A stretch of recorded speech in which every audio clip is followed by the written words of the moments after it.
Perempuan itu, ini adalah pengalamanku sewaktu aku main ke rumah temanku, untuk pertama dan terakhir kalinya. Selanjutnya aku akan menolak berapa kali pun ajakan temanku untuk menginap kembali di rumahnya meskipun dia setengah mati memohon padaku. Pasalnya karena kejadian itu, aku waktu itu ditawarkan agar berkunjung ke rumahnya di daerah Pekanbaru, Riau. Wah, jarak yang sangat jauh sekali, karena kebetulan aku sedang cuti panjang bersama temanku, maka aku sanggupi tawarannya. Ya, hitung-hitung mencari pengalaman di tempat orang, lagi pula memang biayanya dia yang menanggung hampir seluruhnya, aku hanya menambahkan sedikit terutama untuk membeli tiket pesawatnya. Tiba waktunya kami menggunakan pesawat terbang menuju daerah di sebelah semi-utara pulau Sumatera itu. Perjalanan tidak terlalu memakan waktu yang lama hingga tiba di Bandara Sultan Syarif Kasim II, sebuah bandara bertaraf internasional di Riau. Di sana temanku sudah dijemput sepupunya, bersama denganku kemudian kami meninggalkan bandara itu menuju ke rumahnya. Ternyata rumah temanku berada sekitar lebih dari 10 km dari pusat kota, sehingga nuansa pedesaan sangat kental di sini. Tentu saja aku dijamu hangat oleh keluarganya yang jumlahnya tidak terlalu banyak. Ini pertama kalinya aku menginjakkan kakiku di luar pulau. Udara di luar rumahnya pun masih sangat segar, sehingga aku betah berlama-lama duduk di teras rumahnya. Di saat-saat itu, aku melihat seorang gadis berjalan di depan rumah temanku seperti ingin pergi berbelanja. Tas anggun tertenteng di tangannya yang mulus. Wajahnya sangat ayu sekali. Mungkin, inilah yang disebut gadis desa. Aku terpesona, bahkan aku tidak ingin berkedip saat melihatnya berjalan dengan lemah gemulai. Tak sadar gadis tersebut mengalihkan perhatiannya kepadaku dan sedikit tersenyum. Aku secara gugup membalas senyumannya sambil meneruskan pandanganku. Setelah itu langsung saja aku memberitahukan temanku yang sedang berada di dalam rumah. Aku menemukan dia sedang berada di dapur. Kemudian aku bertanya perihal gadis itu dengan memberikan detail dan ciri-cirinya. Temanku hanya menanggapi ringan, "Kamu sepertinya baru kenal gadis-gadis desa di sini ya? Tenang saja, kamu tidak akan kehabisan stok, haha." Jumlah mereka sangat banyak. Esoknya ketika aku keluar untuk membeli sesuatu, aku berpapasan lagi dengan perempuan yang kemarin. Aku yakin penglihatanku tidak salah karena memang patokannya adalah wajahnya. Meskipun hari ini dia memakai pakaian yang sangat berbeda dengan yang kemarin. Lalu dia menatapku kembali dengan melayangkan sedikit senyuman. Aku benar-benar terpesona. Malamnya aku terdiam, duduk menghadap jalan tanpa tujuan apapun. Pikiranku masih membayangkan kecantikan wajahnya hingga temanku menegurku dari sampingku. "Sedang apa melamun? Kamu pasti sedang membayangkan gadis-gadis desa yang sering lewat di depan sini ya?" Aku kaget temanku langsung menembakku dengan pernyataan itu. "Bagaimana kau tahu?" Aku bertanya. "Aku melihatnya dari wajahmu. Kita kan sama-sama laki-laki, pasti tahu dong temannya jika sedang kasmaran." Tapi kau kurang tepat, aku hanya baru melihat seorang gadis dan gadis yang kulihat tadi adalah sama seperti gadis yang kulihat kemarin. Temanku mengangguk sambil tersenyum sebagian. Aku juga jadi penasaran. "Kita akan lihat nanti, siapa dia yang kau temui itu. Barangkali aku juga bisa suka padanya." Esok harinya lagi aku sedang melihat tanaman-tanaman pot di samping rumah temanku. Beberapa saat di sela-sela kegiatan kurang kerjaanku itu aku melihat seseorang keluar dari sebuah gang pemukiman penduduk yang agak jauh dariku. Ya ampun, ternyata gadis itu lagi, dengan mode pakaian yang jauh berbeda dibandingkan dengan 2 hari sebelumnya. Aku lihat dia memakai baju merah dengan polkadot jingga dan rok panjang berwarna ungu gelap. Berjalan dengan anggun, kemudian berpapasan denganku. Seperti biasa ia sedikit mengangguk dan melemparkan senyumannya ke arahku yang sedang terpesona. Terasa ingin pingsan aku dibuatnya. Andai temanku itu di sampingku untuk melihatnya. Sorenya, ide nakal merasuki pikiranku. Sekarang aku sudah tahu dari mana ia muncul. Mungkin tak salah berjalan-jalan pada sore hari menyusuri gang-gang rumah penduduk sambil menyapa setiap orang di sekelilingku. Barangkali aku tidak sengaja melihat gadis itu di depan rumahnya. Agar langsung kuberitahu kepada temanku itu. Baiklah, setelah sedikit meminta izin dari pihak keluarga temanku, aku mulai menyusuri jalan-jalan itu.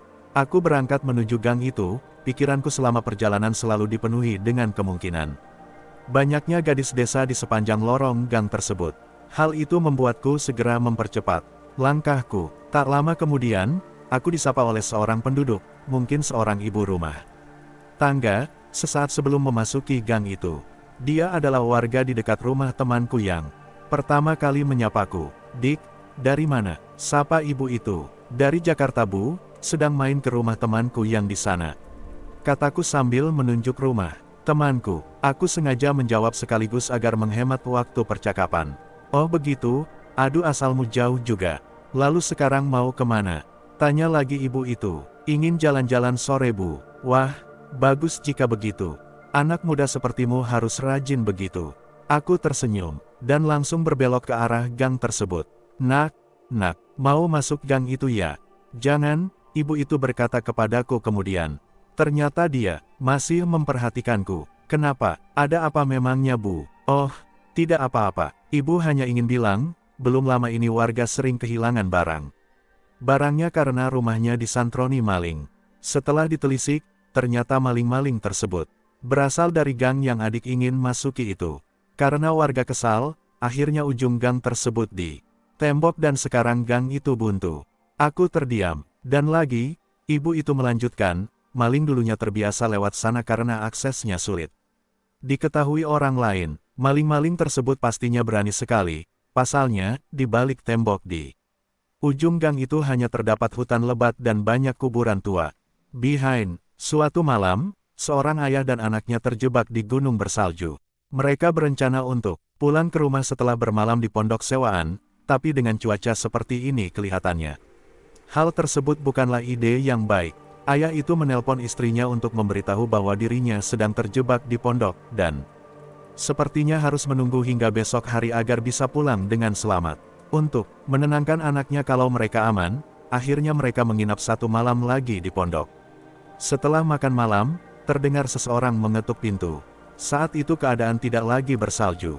Mengendarai mobil tidak terlalu berbahaya karena jalanan yang tidak membeku dengan temperatur seperti itu. Sang ayah membukakan pintu dan melihat seorang pria berdiri di luar. Terima kasih Tuhan, masih ada orang di sini. Aku harap aku diperbolehkan untuk masuk ke dalam. Pria itu lebih terlihat gugup daripada menggigil karena udara dingin. Pria itu melanjutkan, aku harus menunggu sampai istriku datang kemari, dan aku tidak ingin menunggu di dalam mobil. Aku melihat pondok ini di jalan, jadi kupikir aku bisa bergabung dengan Anda untuk beberapa jam. Hingga istriku datang kemari. Ketika ayah mau menjawab untuk mengizinkan pria itu masuk, tiba-tiba anaknya menangis dengan keras. Untuk suatu alasan, anak itu benar-benar sangat ketakutan. Ada apa? Tanya sang ayah. Ayah, kumohon jangan biarkan siapapun masuk. Kumohon. Anak itu berteriak. Pria tadi kelihatan tersinggung, dan tidak mengucap sepatah kata pun. Sementara ayah mencoba untuk menenangkan anaknya, pria tadi menyerah dan pergi lagi. Sesaat setelah pria tadi pergi, anak itu berlari ke arah pintu dan mengunci pintu pondok. Sang ayah terheran-heran melihat kelakuan anaknya.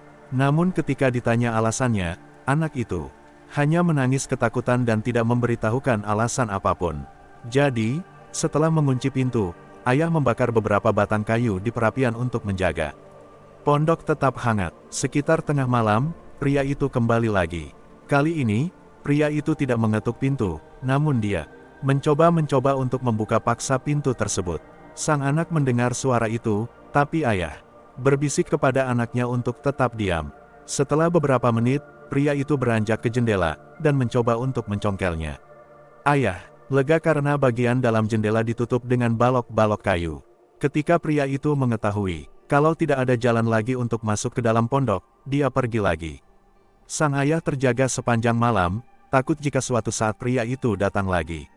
Keesokan paginya, salju sudah berhenti turun dan jalan-jalan sudah dibersihkan. Ayah menyalakan TV untuk memastikan kondisi jalanan dari arta berita. Dia terkaget-kaget melihat wajah yang familiar di berita tersebut. Jeffrey Will ditangkap pagi ini atas pembunuhan terhadap istrinya, Kathy Will. Anaknya terbangun karena suara TV. Terlihat di TV pria yang semalam datang ke pondok itu. Di samping gambarnya terdapat foto istrinya yang dia bunuh. Korban ditemukan di gunung, dipotong-potong menggunakan pisau. Ayah langsung mematikan TV agar anaknya tidak ketakutan.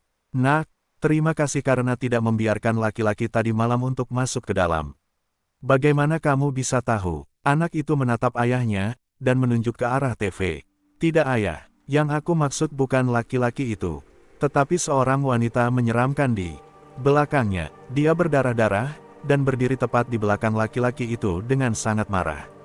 Dia wanita yang sama seperti di TV itu kan?